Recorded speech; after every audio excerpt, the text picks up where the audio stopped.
Hi, my name is Mark Biernot, and I'm an economist. In this video, we're going to talk about the economics of Ron Paul.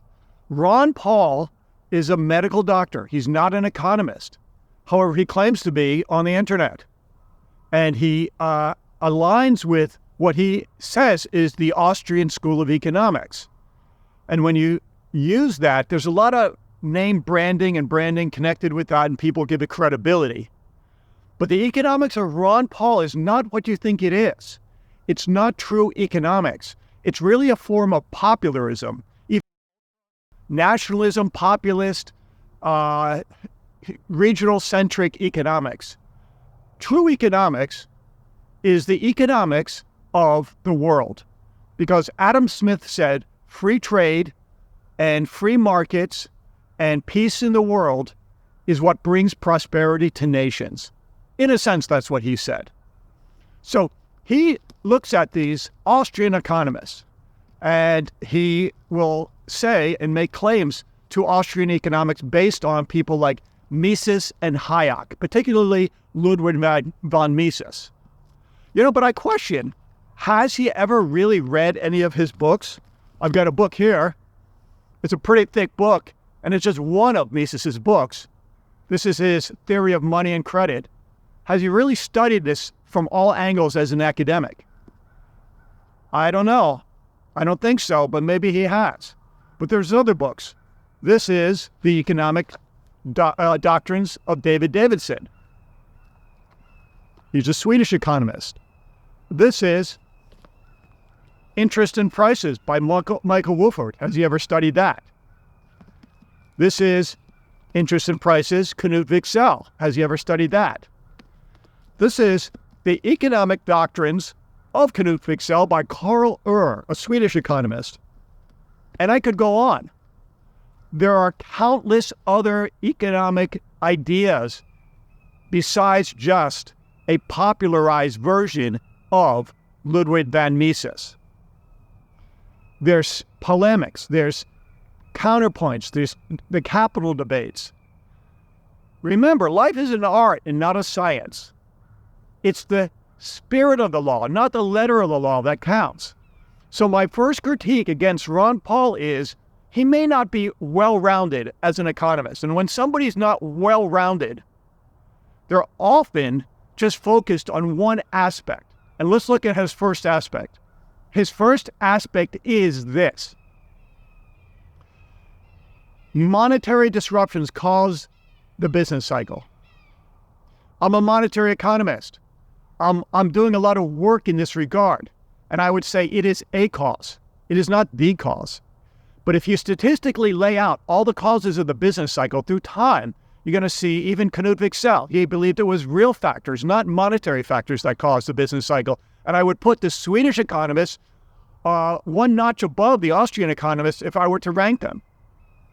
Eric Lindau, Gunnar Myrdal, okay? Even modern ones, Axel Leonhoved. The Swedish economists were above and beyond, in my opinion, the Austrian economists, because they had a much more rounded view of the world and much more broader perspective. So yes, monetary factors can cause business cycles, but Ron Paul, it's not the only cause. Okay? And when you just obsess about one thing, chances are, you're not going to be representing the whole truth. And Hegel spoke about that a lot. The truth is never seen in the beginning or the end, or always the whole. So that's my first critique. He attributes monetary causes as the primary driver of business cycles. It is a driver, okay? One of many, just like you look back in history, the cause of this or the cause of that. Okay, so let's talk history. Second thing is, and this is where his nationalism, he's maybe not an ultra-nationalist. He's just focused on his country and region. What would his stance have been in terms of intervention in the 1940s around the world? It's a question. And what would it have been in the 1860s in America? He's connected largely to these Mises, I just call them Mises people in Alabama there's an organization, I'm not going to mention it by name. What is their view on, state succession? Okay, it's a question, Texas succession. So what would have their view been in the 1860s? Non-interventionist? See, no man is an island. And sometimes, unfortunately, just like we have the police, there needs to be some sort of intervention when bad actors are acting. I certainly know his view in this current year and these past few years as a bad actor is trying to rule in Europe and even Asia. So are we just going to ignore that? Isla Wiesel, the Nobel Prize winner, okay? He spent some times in camps in the 1940s. He said, being neutral, staying out of it, is always on the side of the aggressor. How would Ron Paul speak to that point? So if you're neutral, if you're non-interventionist, you're claiming that you're taking the higher moral ground, but it's always on the side of the aggressor. And what does that have to do with economics? Everything. Ludwig von Mises, he ignores this point. He actually volunteered and served against an aggressor. Okay? He was not a non-interventionist. He volunteered and served against the same aggressor that is, being a bad actor in Europe. What does this have to do with economics? Everything. Because the objective of economics is to bring more people, free minds, online so we all can have freedom. Freedom for some, but not others, is like King George III of England. Freedom for my people, but not other people's people, and I'm going to stick out, is not freedom, and it's not true justice. If you want peace, work for justice. So true justice is not a non-interventionist neutral stance, because Isla Wiesel blows that argument out of the water that you're always on the side of the aggressor if you don't care, or you may care in an abstract sense.